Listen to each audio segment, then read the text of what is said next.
So really happy to be here with Mike Simmons from AACRAO. Mike, it's your first time, I believe, at the General Assembly. Right, What are your yes. thoughts so far? Yeah, so far so good. I'm learning a lot.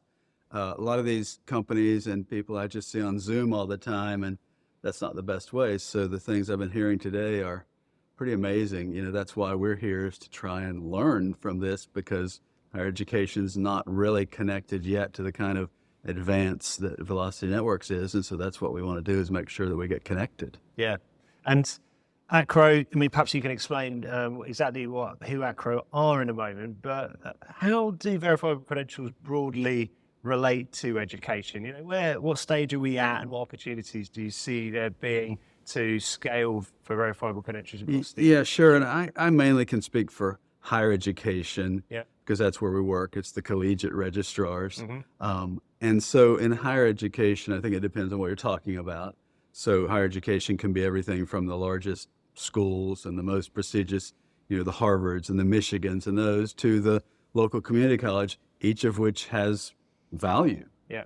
And so verifiable credentials has a different type of value for each one of those types of schools. So when I say higher ed, it's probably in the middle. But for a more workforce-related institution, a community college or a regional institution, or certain disciplines, nursing or healthcare or engineering, they have a real connection opportunity for credentials, because it's easier in that curriculum, Yeah. as opposed to a broader research-based institution where they're not generally needing that. Their reputation allows their degree holders to move into the marketplace without much anything other than a transcript.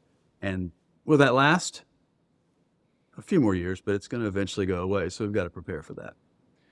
And let's talk registrars specifically. Sure. So quickly perhaps frame why it's significant for registrars and what the future may look like.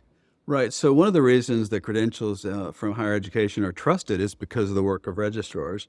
Our association has existed 107 years, I think, and registrars have always been a part of the university to create a system of governance, a system of policy, to work on behalf of the faculty to make sure that what the institution says the student they learn. So if I give you that A, the institution is standing behind that.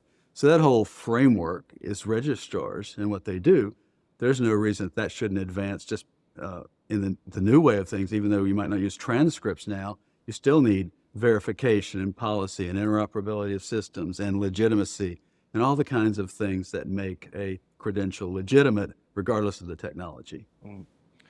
And what's next? I've discussed with a few people, this is a wonderful opportunity to come together, to collaborate, meet those people that, as you said, you see through screens.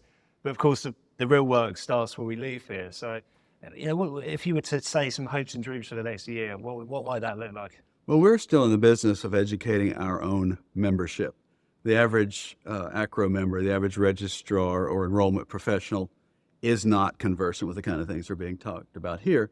And that's no slight to them. It's simply that this is not touching their world yet. And so it's building a bridge through informing, sharing the things that are going on, giving the examples of institutional employer partnerships working within the Velocity Network system, showing that and saying, oh, here's what that is.